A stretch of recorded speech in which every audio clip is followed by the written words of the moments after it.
محنت و مشقت کے بعد کامیابی کا ملنا یہ وہ کائناتی اور آفاقی سچائی ہے جس کا انکار کوئی بھی نہیں کر سکتا،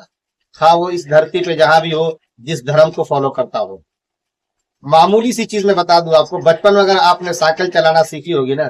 تو اس کے لیے بھی آپ کو بہرحال فزیکلی اور جسمانی تھوڑی بہت مشقت اور چوٹیں یہ برداشت کرنا پڑی ہوں گی۔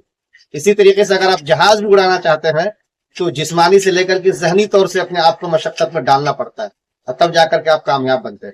اسی طریقے سے جتنے بھی نامور، چاہے بادشاہ گزرے ہو، حکما گزرے ہو، اطباء گزرے ہو، یا سائنٹسٹ آج ہو، انہیں بھی بہرحال اپنے آپ کو ہر لحاظ سے مشقت سے گزارنا پڑتا ہے، راتوں کی نیند قربان کرنا پڑتی ہے، دن کے اندر بہت سے تعلقات کو ادھر ادھر کرنے پڑتے ہیں، اور اپنے آپ پہ فوکس رکھنا پڑتا ہے، تب جا کر کے ان کے لیے سہولت اور آسانی آتی ہے۔ اس زندگی میں بھی لوگ ان کو یاد رکھتے ہیں